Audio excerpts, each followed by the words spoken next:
Yeah, when the student, see we are. I want a one from campus.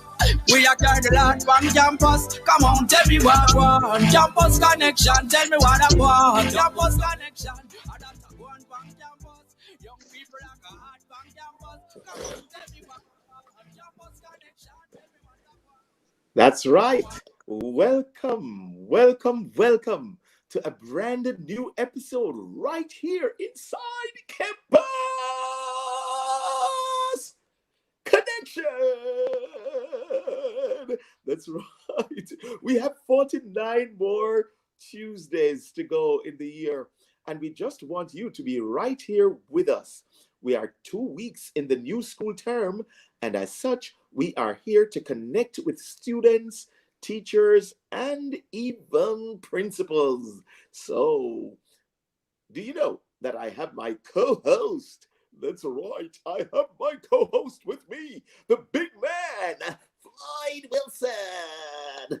And I'm not usually here alone. I have you, Floyd. Hey Rev, what's up?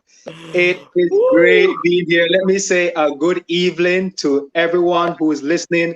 Rev, it's great to see you another Tuesday. Great to be here for another Campus Connection. Last week we connected with a few high schools in the eastern region and the western end of the island. And so we talked to them about the face-to-face classes. And guess what this week?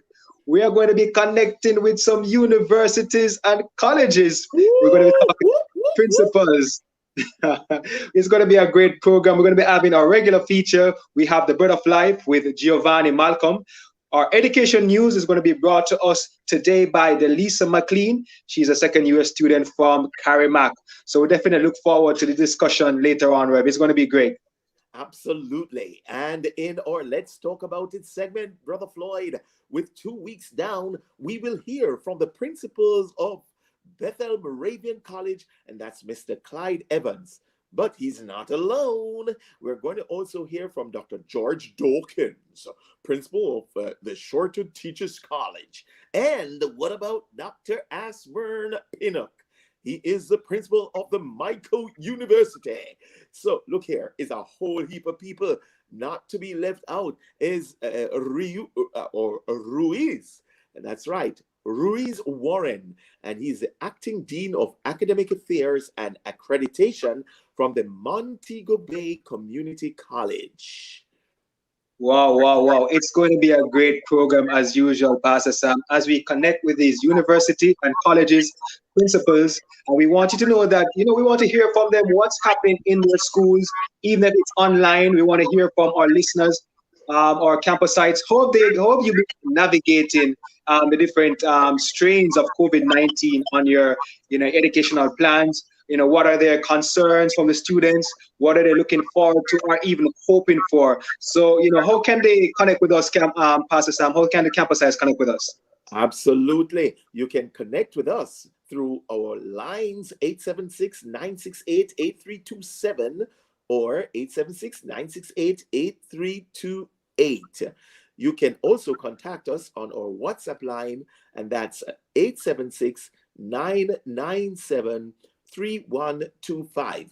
We really want to hear from you as to what's happening on your campus. Some of the college and university students can also make a contact with us. We would like to hear from you also, whether it is secondary school or high school or university rather, or college at the tertiary level. We want to hear from you. All right. We know that you've got a lot of questions, but we have the answers right here on Campus Connection. You can feel free to call or to share us. Let me remind you of the numbers: 876-968-8327 or 876-968-8328, and WhatsApp 876-997-3125. Let's hear from you. But right now, you can send that WhatsApp to us as we go on a break and return after these messages.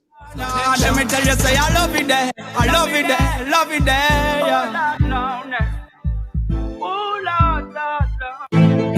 What if your device was a gateway to listen to so much music that dancing becomes your new workout? To stream so much live sports that your adrenaline will rush? To watch so many movies that you talk in famous dialogues? To video chat with your BFFs? Bip, D-Music, Sportsmax, Play Go, Loop, Go Loud, and Billow. All the digital experiences plus extra data to enjoy the things you love. Introducing the new Digicel Prime Bundle. Get 24 gigabytes with a 3-day bundle. So much data, so much fun. Buy in the My Digicel app today.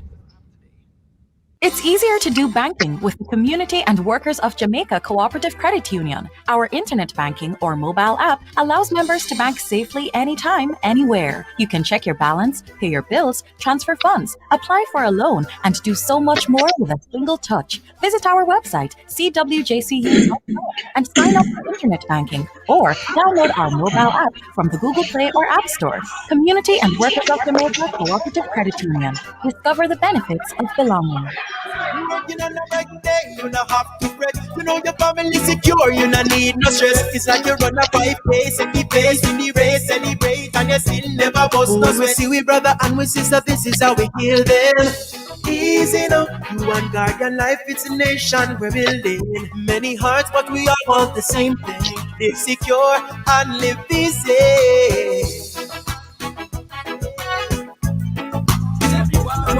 Campus connection, tell me what I want. Campus connection, I don't want from campus. Young people are hard from campus. Come on, tell me what. That's right, a data guan from campus. And you know, when you hear that jingle, that you are inside Campus Connection here on Love 101. This is a family station. This is the everything station. Station, student station, vibes up station, everything station. And I am Stevenson Samuels. And you know, Campus Connection. With me, my co-host, Floyd Wishon. It's now time for the Bread of Life. The Bread of Life is brought to you today by member of Pentecostal Redeemed Church, Greenwich Road, Kingston 13. Let us receive Giovanni Malcolm.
Where the student them see we are. Where the student see we are. I want to go on campus. We are carrying the land from campus. Come on, tell me what one campus connection. We're sorry our Bread of Life host isn't online at the moment. We seem to be having a spot of technical difficulty. Until such time, we're going to hand you back to your regular hosts. So it's back to you. Hey, that's quite fine with me. Quite fine with me. The show rolls on. Isn't that true, Floyd? Yes.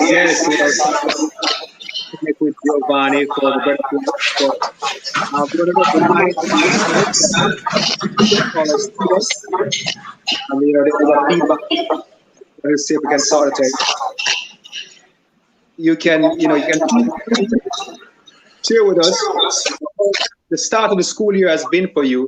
You can connect with us via our studio lines at 876-968-8327 or 876-968-8328. You can also send us a message on our WhatsApp line at 876-997-3125. And so we want to hear from you. What has the new school term been like so far for you? Feel free to go right ahead and share with us about that. Well, right now, though, we're going to have our education news, and it is brought to us in the month of January by Delissa McLean. Delissa is a second-year student from the Carimac right there at the University of the West Indies. Let us now have our education news. Hi, welcome to Education News here inside Campus Connection. I am Delissa McLean. Minister of Education, Youth and Information, Honorable Floyd Williams, has commended the Council of Community Colleges of Jamaica, CCCJ, for launching its distance and online education platform, noting that the facility will enable more young people to access post-secondary education. The distance and online education platform provides a virtual classroom where real-time lessons are held remotely while offering the same level of interaction as a physical classroom. The Ministry of Education, Youth and Information provided $5 million towards the initiative. The program offers high-end e-learning components with discussion boards, peer assessments, and more for each course. There are 8 community colleges in Jamaica in 25 different locations across the island. They are Bethlehem Moravian College, Mani College, the College of Agriculture, Science and Education, CASE, Excelsior Community College, Montego Community College, Brownstone Community College, Portmore Community College, and Knox Community College. The colleges offer programs from certificate, diploma, associate, and baccalaureate levels, as well as a number of continuing education courses. The Ministry of Education, Youth and Information will be providing additional special learning interventions for students. Honorable Favour Williams said pupils will be provided with fully funded access to EduFocal and one-on-one educational services in preparation for the primary exit profile and other external examinations. The Mobile Student Support Initiative was launched on January 18, and after-school classes will be provided to groups of 5 pupils for 2 hours twice per week. She noted that the classes will be accommodated at schools, church halls, community centers, Universal Service Fund, USF, community access points, library service locations, and other temporary learning spaces. The minister expressed appreciation for the support and cooperation from stakeholders, as well as for the useful suggestions from principals and teachers. And that's all the news we have for you today inside Education News. Be sure to tune in next week for more news update. I am Delissa McLean. Well, there you have it. Our education news for today brought to you by Delissa McLean, second-year student there from Carimac. Well, Floyd, we want our listeners to stay with us because after these messages, we will join a few university and college principals who will share with us about what's happening on their campus and what's not happening on their campus. Just stick and stay with us. We will be right back in a minute. Love 101 invites you to listen to the NIDS Town Hall meeting presented by the Office of the Prime Minister with a presentation from the Chairman of the Joint Select Committee and Minister of Justice, the Honorable Delroy Chuck. Listen to learn about the new National Identification and Registration Bill 2020. That's the NIDS Town Hall meeting, Wednesday, January 20 at 5:30 p.m. Listen for religious news highlights and the mailbox immediately after this broadcast. It will all be here on the family station, Love 101. There is Love 101 invites you to listen to the 41st Annual National Leadership Prayer Breakfast under the theme Keeping Hope Alive. The breakfast will be virtual this year with speaker Reverend Dr. Dylan Toussaint of the Waterford and Edgewater Circuit of Baptist Churches. The virtual event will take place on Thursday, January 21 at 7:30 a.m. and will be live on Love 101 FM and streamed on our YouTube channel and Facebook page. This broadcast is brought to you by the Tax Administration of Jamaica, working together to serve you even better. Listen for Forward in Faith immediately after the broadcast at 9 a.m. and Dollars and Cents by BPM Financial at 9:30 a.m. It's the virtual National Leadership Prayer Breakfast this Thursday, January 21 at 7:30 a.m. right here on the family station, Love 101. Where the student them to we are, where the student to we are. I want a one from campus. We are the land from campus. Come on, Welcome back, welcome back. You're tuned to the family station Love 101, and this is Campus Connection. This is where students connect to grow. And we are talking right now in our first Let's Talk About It segment. Well, or Let's Talk About It segment for today. Well, in a weird way, as far as education goes, COVID-19 has forced us to act as paragons of the 21st century by discovering and embracing more technology and intensive methods or ways of teaching, such as digital distance learning. Many students suggest that these virtual means of school optimizes school's output through greater use of information and communication technology. If nothing less, the lessons I hope we take from this rapid spread of COVID-19 in our educational system regarding the importance of building resilience in our education system to tackle the various threats from pandemic diseases to climate insecurity, yes, and even the rapid technological change. So we're going to be talking some more about this today, Rev. Yes, on the note of building resilience in our education system, we have some tertiary school principals joining us today. Now, this is very important for me because I do know that these principals have lots to do on their plates. And we wanted to find some answers which opens the way to our Let's Talk About It segments or segment. Floyd? Yes, indeed. So we're going to be joined by some leaders from different colleges and universities. We'll be having from the Bethlehem Moravian College, Mr. Clyde Evans will be with us. Also, we'll be having Dr. George Dawkins. He's the principal at the Shortwood Teachers College. And also Dr. Ashburn Pinnock, the principal there at the Michael University. And Wes Warren, Acting Dean of Academic Affairs and Accreditation from the Montego Bay Community College. And you're right, Rev, we really appreciate these gentlemen taking their time to be with us. Last week, we had a very informative time with the principals from the eastern and from the western end of the island. Look forward to hearing from these leaders of colleges and universities. Absolutely correct. And so we can start our conversation just get a little familiar with our various leaders of these university and colleges. We have Mr. Clyde Evans. Hi, Mr. Evans. Hello, good evening to yourself and to your listeners. Yes, thank you very much. And to my colleagues, Dr. Pinnock and company, good evening to you all. That's right. Good evening, Clyde. Hey, Floyd, you know what happened last week? And I have a strong suspicion it's going to happen this week. It was like a reunion of all of these principles. And I just feel there's going to be a little reunion going on right now. Because these gentlemen, they don't have time to even scratch their backs. So when they see their colleagues, they get excited. I'm sure there must be. Of course. Sir Evans, how long have you been working is it Bethlehem, you say? Yes, Right. Bethlehem.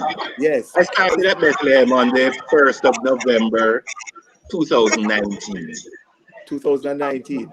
Yes, So do you still feel new? very much so, And I'll tell you why. 5 months into the job, everything locked down.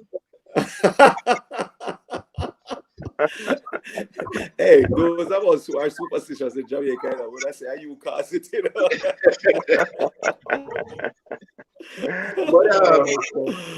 you could look at it that way, that I feel new. You could also look at it that I've had a baptism such that I have been forced to learn and learn quickly. Absolutely, I'm sure. And my good friend, Dr. George Dawkins, how are you doing, sir? How long have you been at Shortwood? I've been at Shortwood. This is my 32nd year at Shortwood. I came as a youngster. More than 50% of my life I've been at Shortwood. Oh my In God. fact, when I first came, the chairman saw me and thought I was from the practicing school. I was a student at the practicing school. But I've grown significantly from a lecturer to senior lecturer, HOD of mathematics, director of research, VP for academic, and now principal. Oh my I God. do know a lot about the college, its history and operations. Yes.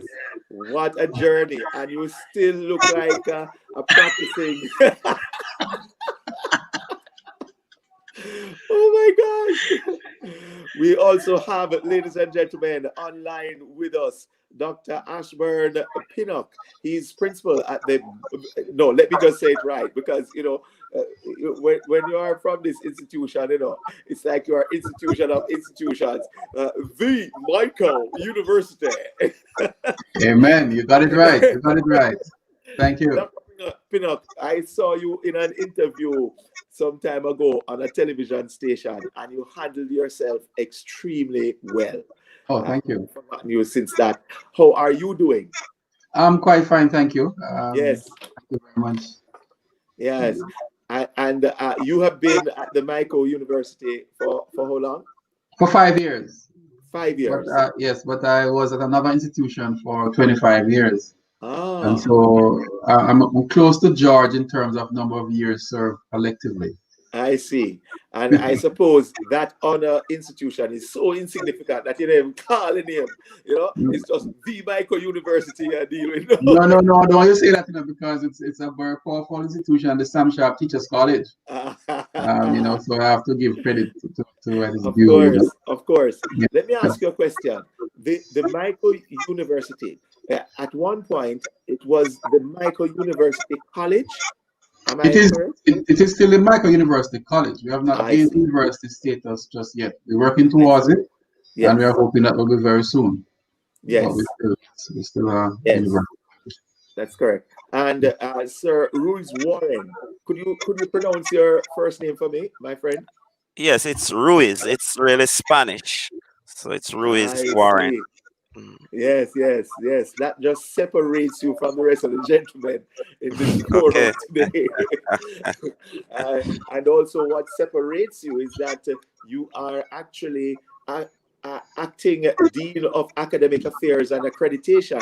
And another thing that separates you is that you're from the community college system, right there at the Montego Bay Community College. How long have you been there? Well, I've been there since 1999. That's this is my 21st year, 22nd year at Montego Bay Community College. Wow! Really, so I've been there a while. Yeah, you're a veteran. You can now call you veteran. Yes. You're celebrating 21 forever. Forever 21. So yes, and I've been part of the Council of Community College. I've served on the council for over 12 years since its inception. As well. So quite familiar with the community college system in Jamaica. Well, we are talking to, as you can see, a fine group of gentlemen. And just before we get into our conversations, I know that we are up against a time signal, just a signal, not anything more Yes, we're up going to a signal. Well, maybe each of these gentlemen can tell me one word that would describe something unique about their institution, just as we are about to go into our conversation about this great institution in relation to the challenges of the time, the global challenges. But what would you say is unique and great about Bethlehem? If you should give me a word or a phrase. Our spread and our offering. We have the distinction of being described as a multidisciplinary institution. We span both the teacher training program and the community college program. And so, whatever my other distinguished colleagues have individually, I have it combined. Say it's a debate you're trying to instigate a debate, And no, let's just say I'm a graduate of the Michael. But he has to keep his job. Don't worry about it. But seriously, we offer both community college programs along with the teacher training program. So we have that widespread. Excellent. What about you, Dr. Pinnock? What's so unique about the Michael University College? Well, Michael is a pioneer for teacher education. In fact, not only teacher, but tertiary education in Jamaica and maybe the Caribbean. And it is a distinction of being the oldest teacher training institution in the Western Hemisphere. So we are trailblazers, and we continue to do that. We have the distinction of being around for 185 years, and therefore we have seen all the development that Jamaica can ever gone through, and we have contributed to all of those. We have seen all the trials and the tribulations, including the first pandemic the world had ever seen in 1918. We have seen World War I, World War II. We have seen the fall of the Berlin Wall. We have seen it all, and we stand resilient, and we have always contributed to wherever Jamaica is poisoned. Excellent. Wow. I thought you were the marketing manager for Michael. Well, I have to be. I tell you. Hey, let's take a break. Let's take a time signal at this time, Floyd. Definitely. It's time now to take a time signal. You're tuned to Love 101 FM. It's now approaching 6:01. It's back to Campus Connection. Right. Well, let me ask you a question before Floyd comes in, because I'm sure he wants to ask you gentlemen some critical questions too. Dr. Dawkins, what did you do differently as a principal to connect or to reach out to your staff and teachers during the pandemic? As the pandemic came on, what did you start to, how did you kind of engage differently in leadership? Well, one of the things that we always do, we are very strategic and intentional in the way that we think and organize for the college. And when the pandemic came on us, we were in a crisis situation requiring us to teach in a remote setting, using a number of modalities, online teaching and some distance learning modalities as well. And there's a difference between the two.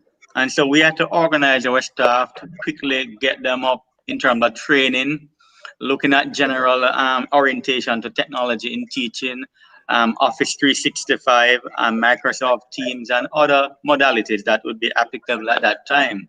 So apart from the technical training our lecturers technically, we had to prepare our students socially and emotionally to be taught in this particular environment. And so a lot of care, a lot of love, a lot of meetings, negotiations, conversations, meeting with different stakeholders at the college level, including the support staff, would need to be brought into the equation as we went into the remote method of teaching. What it has done for us, in a sense, is it has actually forced our hands to move forward very quickly and efficiently in enrolling our online teaching platform, which is Moodle. And so all our courses, a significant number of courses, and Clyde can attest to that, would have been reformatted to facilitate online teaching, and we would have built capacity among staff to the extent that they can now teach online in a meaningful way, using not only the technical aspects of it, but also the social aspects, and to use engagement methodologies within that space so that students can process information meaningfully to build their knowledge and to account for organizing that environment, organizing the responses, and conducting all the assessment, particularly the formative assessment that has to be done so that you can continually assess if students are actually learning. Yes. One of the challenges we're facing now is a summative assessment, which is really the traditional way of testing students via, the paper and pencil test, we call it. And that presents a challenge that we can talk much more about later in the program. Yeah. Floyd? Yeah, I just wanted to ask Mr. Ruiz, as Mr. Dawkins said, I can just imagine that the schools were really plunged in a crisis mode. The school had to adjust, right away. What were some of the things that the leadership of Montego Bay Community College had to implement, in the early days after schools were issued this notice to close? Right, as was mentioned, it was initially we were planning for a blended approach. Originally we thought we would get the students in for some days, and then we would have to teach remotely for other days. But then the school, the ministry, felt that schools had to remain closed totally. So we were thrown right into the online format, and as was said, we had to use the various platforms to reach out to our students. But it required a lot of training for our teachers and training for the students as well. And of course, we had to take into consideration the fact that many of these students were not equipped to manage online teaching. Some of them did not have internet access. Some of them did not have the devices that are needed to access the online classes. And so we, in addition to putting in place the infrastructure, we also had to make accommodations for students who might need to access the classes through our labs, under control conditions. We also was able to raise through sponsorship funding to purchase tablets and other devices so that we could identify the needy students and provide them with the instruments that they needed to access these classes. And we are pleased to say that, a vast majority of our students have been able to engage in the learning process since we have begun in October, the first semester, which we are still in as we speak. Thank you so much for that, Mr. Warren.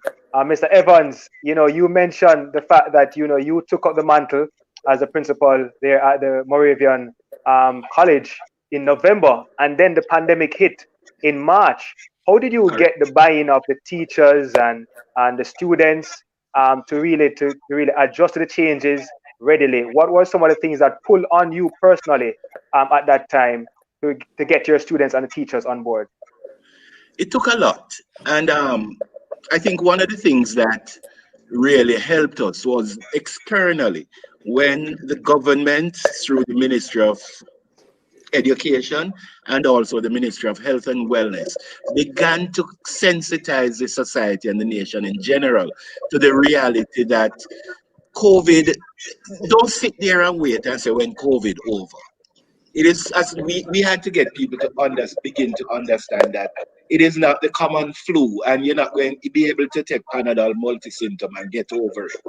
And so once we got to that stage, and we begun to engage our lecturers, first of all, in training to do conduct classes online, and also to begin to, when students began to see assignments coming at them online, and by May, June, what would have normally been the end of semester examinations became an assessment piece. that you did from your remote location away from the college. I think that is when we had to begin to help persons to understand that what then became the popular phrase, this is the new normal. My chairman insists that we describe it as a new excellence. And it took a lot, numerous emails. We even had personal visitations to persons and that. But it was through communication and really having to not just sell the college, but to sell the reality that COVID now go over next week. Yes, I like that. I like that. That's a reality that you had to communicate. Mr. Pinnock, you really lead a large institution, micro institution, and you are leading an institution that predominantly you are teaching adults. But you really have this situation where students can get left behind. What is it that you instituted with your teachers to ensure that even in the midst of the pandemic, your students, they weren't lagging behind, they weren't really adversely affected by this COVID situation significantly? Well, interestingly, our preparation for COVID began before we knew anything about COVID. We had a strategic plan that we would have looked at our online and remote learning space. And we thought that we would have gotten more access, not only locally, but overseas by transforming our program to online mode. And so we started that preparation long before for another reason. We did it for marketing and also for reach. And it really worked out well for us. So our staff we were trained beforehand for this purpose. And so we were not thrown into a frenzy of panic. But we were caught off guard, to be honest with you, like anybody else. And we had challenges. And so what we did was what most of us reported just now, is that we had to hold ourselves together. We had a task force that we put together, which made up of our health and security and safety unit at the college and other external persons and all our stakeholders, including the foundation, etc. Even our trustees in England, I say, in what we did and the support. And we went in the remote space. At that time, we realized that despite our best efforts, many of our students did have connectivity issues and also devices issues. And so we had to talk to our partners, the Ministry of Education, our foundation, our past students. And the first thing we did to ease the pressure and the tension is to say to them, don't worry about your tuition right now. Let's focus on your lessons. We delay payment until the end of July. We assured them that there were no increase in fees. We refunded some of the boarding fees that they paid. We launched a COVID relief fund, which we raised a significant sum of money and also a lot of gadgets that we got from, which we distributed to the most needy. And that fund continues, and we're still getting donations from our trustees, past students, and friends, well-wishers. We struck a partnership with the Ministry of Education, where we put our students in the classroom for 2 semesters instead of 1, and asked the ministry to in lieu of payment, to pay their fees, their tuition. So at least our 4th-year students did not have to worry about school fees and payment. And they assist now with the teaching of the students. And this is very vital because they also became, I think it's a better deal for them because they spend more time in the classroom and more practice, as they exit. And so we also struck another partnership with the ministry, where because of our preparation and our readiness, we were able to assist the ministry in training grade 7 to 9 teachers across the island in the remote learning space.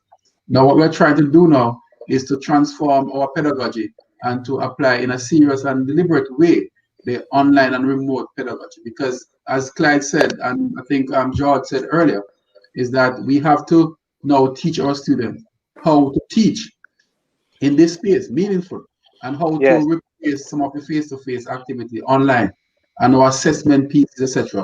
Because this is the reality that we are moving towards. The new normal is real, and the world is not going back to pre-COVID. So we have to move forward to match what is happening out there.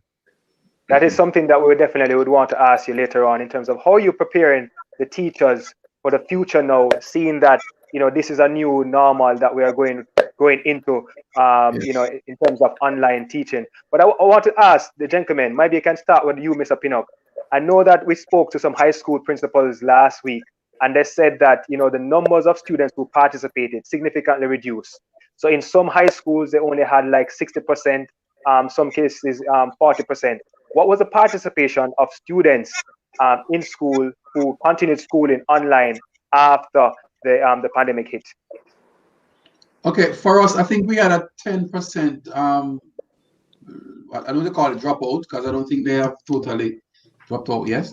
But we have about 10% of the population that we need to catch up. But what we did was to extend our semester, and we also delayed graduation until February. So graduation is another few weeks, so that those persons could finish by December, which is last month, and so they could participate, the 4th years especially, and the others could catch up. We found ways, and we are still seeking out persons and see how we can assist them, because the main problem, as I said before, had to do with gadgets and connectivity. So if we can get those gap to be filled, then we can ensure that we can get our students back on track. Excellent, thanks. Great work there at the Michael. Mr. Dawkins.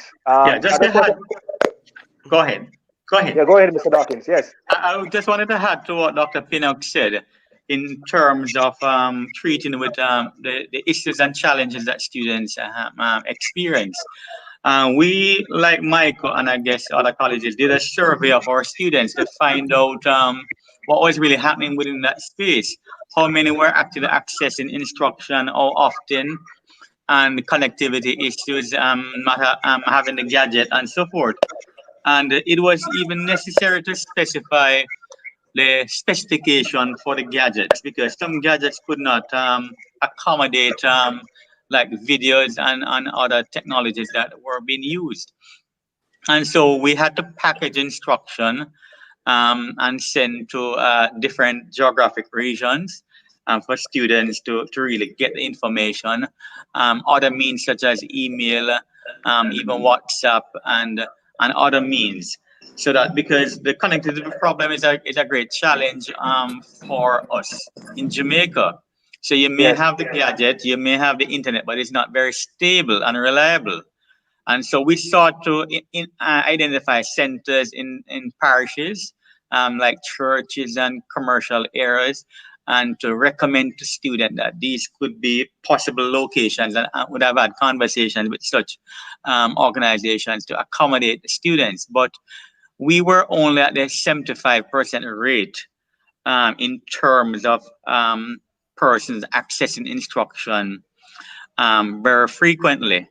A number of students pointed out the fact that they miss the face-to-face, they miss the social interactions, and that it doesn't fit within their own learning style, the online teaching, and it is something that they would need to get adjusted to. And so we had to do some mitigation measures in terms of having specific students come in for various programs, such as science, human ecology, and other practical areas, since those practical courses are not done very well in a virtual environment. And so we still do have a few challenges going forward in terms of delivering online teaching and learning at the optimal level for a variety of reasons. And even in spite of professional development and sustained training, we still will have to enhance our lecturers' knowledge in terms of using that environment meaningfully, so that you can really continuously assess for learning, make all the changes that are needed, and to ensure that learning is taking place. To really ensure that learning is taking place and that students are able to understand and reproduce the knowledge that they would have gained. And so it's going to be interesting to see what are the results on their final examination, if it is less than the average over the years that they would have engaged in face-to-face, and to see what adjustments can be made. I'm a little concerned though in terms of the fact that although we offered online teaching for the most part for validity and reliability reasons and Yes. logistic reasons, we had to do a face-to-face examination, which is going on very well. We have adopted all the measures, the protocols, and students have reported good comfort with the arrangements. But we are thinking down the line of what alternative assessments could be used that would capture that knowledge. And that's going to be a challenge for all educators. Thank you very much, Mr. Dawkins, Dr. Dawkins. We want to remind our listeners that you're tuned into Campus Connection right here on Love 101. This is where students connect to grow. You can feel free to call us on our lines, on our studio lines at 876-968-8327 or 876-968-8328. You can also send us a message on our WhatsApp line at 876-997-3125. We're having a conversations with some principals from our university and colleges across the island. We're just hearing from the principal there at Shotwood Teachers College about how they adjusted to COVID in 2020. I want to talk with you now, Mr. Dawkins, not Mr. Dawkins, rather, Mr. Mr. Evans from Moravian College. How has 2021 been so far? Have you guys started back face to face, and how has the restart been for you so far? Officially, we have not started face to face. We continued to offer online classes up until Friday. On Monday the 18th, Teachers Colleges of Jamaica, the Joint Board of Education examinations begun, and as George referred to, these are face to face. It wasn't without challenges or disputes from the students, or they sought to challenge the system where that is concerned. But the basic reality is that the college has taken numerous steps to ensure that the safety of us on the college on a daily basis, the safety of students, and everyone all our stakeholders who interact we try to reassure them of their safety. And it is important and imperative that persons follow our instructions. But there's one thing I need to say firstly. As individuals, we need to remember that we have an individual responsibility to ourselves, first of all. So whilst we put the necessary things in place, it is imperative that as students, as individuals, remember that they need to remain socially, put certain restrictions on their socialization. You know, so Samuels, the challenge, I heard you refer to Dr. Pinnock that you're working with adults. Chronologically, we are working with adults. Behaviorally, sometimes I am not sure. There is no difference in the behavior as it relates to missing, greeting, embracing their friends. But I must say that before we have some students in boarding because like everyone else, we had connectivity challenges. And whilst everyone else is lambasting our service providers, I want to do the opposite. And once COVID came into place, we benefited. It came at a tidy sum, and we have a monthly bill that's very tidy. But we had a doubling of our bandwidth thanks to Flow. And so we were better able to push out there. Our challenge here is the unreliability of the JPS service, which I find very ironic because we are less than 3 kilometers away from the windmill farm. So there is that alternative energy there, but yet the public supply of electricity is very unreliable. Coupled with we are in a lightning zone, and we have lost quite a number of internet switches. Once it sets up to rain and you hear thunder, you know, we begin to plug out and we begin to panic because we have lost quite a bit of equipment due to lightning. We are in the same belt. We are approximately 2 kilometers away from Hampton. And you remember some time ago, some Hampton girls were in the news of being struck by lightning. So the whole area is a really serious lightning. So that is one of our challenges. Thank you for that, Mr. Evans. for 2021 so far, we are, Yes. I want to say we are good. We feel blessed. We have students in boarding. We have students returning to college. We have lost some of them in a similar way Dr. Pinnock alluded to. But Yes. we our enrollment is there. We up there and we're keeping the students engaged. And we hope to be able to continue to keep them. Just want to say, going forward, unlike the Michael, it was in our long-term plans to offer online classes, so we hadn't begun. But now that we have started, I can Yes. say that this is the way for a college to grow and for us to be able to provide education for not just our children, for the nation. And it is Yes. our responsibility to now design courses and offer courses that will allow persons to continuously be educated or see the need for continuous education. And we can hold and attract first of all and hold them. So it is important that we are convinced now that online, we are, if anybody asks me 5 years from now, the bigger part, the larger percentage of our students, I want to think 5 years from now, maybe online. That is very interesting, though, Mr. Evans, and I want to catch up, Mr. Warren, on this. Yes. I think I heard a statistics a couple of years ago is only about, I think about 15 or 18%, or maybe less, of high school students matriculate to colleges or universities. I don't know if that number has changed, but do you think that in the post-COVID era, you're going to find that more students are able to access, tertiary education because of more online delivery? And do you think that the tuition fees will also reduce because of the online delivery? Yeah, it's interesting that you asked that question because earlier on you asked about what was unique about our institution, and I was planning to tell you that the flexibility is one of the things that is unique about Montego Bay Community College.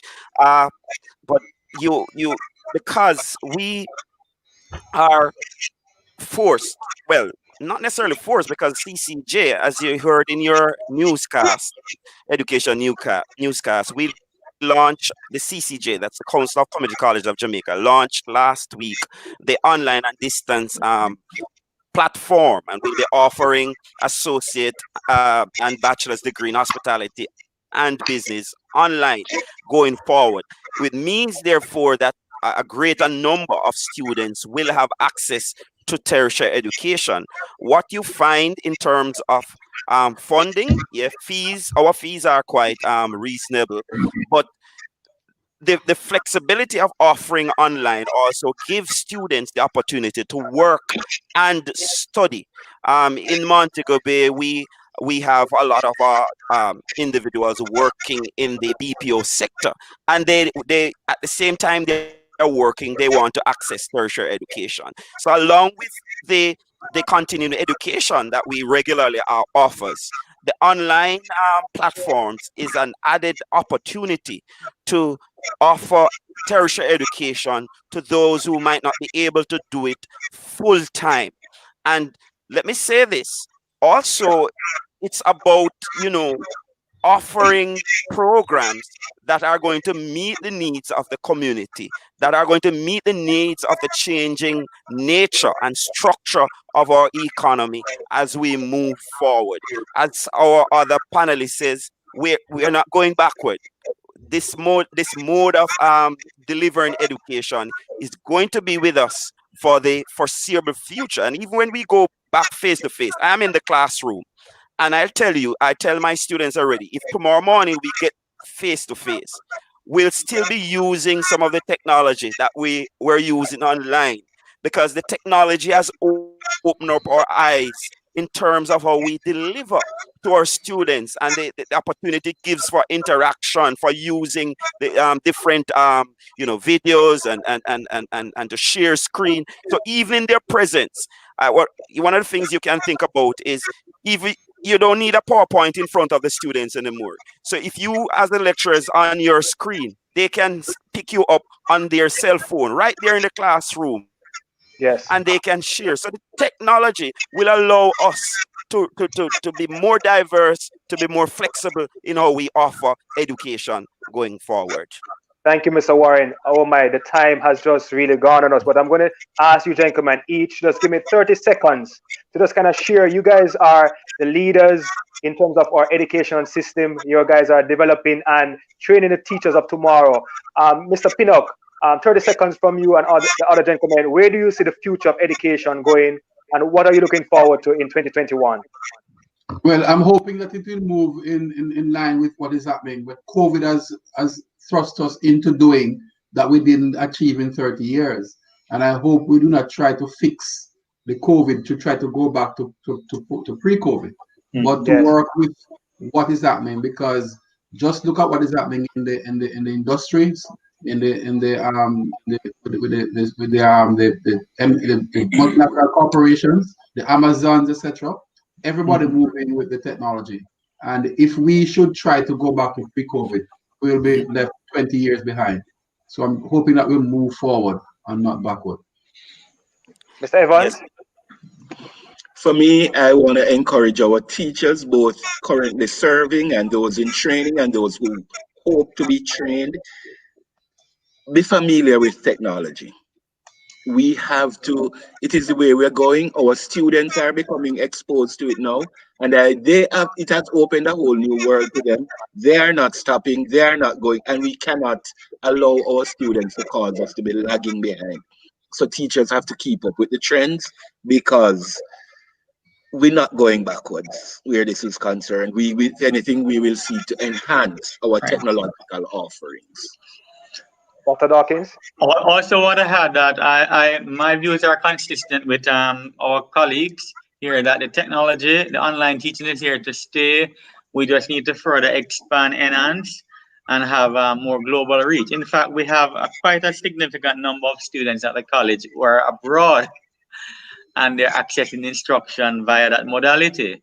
Excellent. It's convenient, it's practical, and we have many adult learners who want to access instruction and programs via that modality. And we just need to enhance our systems. We at the college have been very strategic in terms of reorganizing our ICT department, employing additional staff, and actually having someone specifically in charge of distance learning. So we have kind of disaggregated the work right across the ICT era. And now we have a coordinator for distance learning, Thank you a coordinator for many. Yes. Mr. Dawkins, thank you, Mr. Dawkins. We're going to have to cut it there. The time has come upon us. But thank you, gentlemen, you distinguished gentlemen, so much for being with us this evening. Reverend, Pastor Sam. Yes, man. I'm here. I'm just listening and just at the feet of these gentlemen, drinking in the depth of understanding and, just their strategic actions that they have employed to keep their institutions alive. I want to thank you all for participating in this week's episode of Campus Connection. And so as we go forward, in 2021, we have lots of things in store for all of our listeners. So keep listening to Campus Connection every week, this time, Tuesday at 5:30. Thank you for making it Campus Connection. We look forward to 2021 journey. Yes, Floyd. Thank you for having me. God bless you, gentlemen. Thank you. Thank you very much. All the best. Okay. Until next week, stay safe, sanitize. Bless you. God bless you, gentlemen. One Campus Connection. Oh, no. Let me tell you, say, I love it there. I love it there. Love it there. Yo, me jamboree. Me roll up the sweet and ties. Jump in a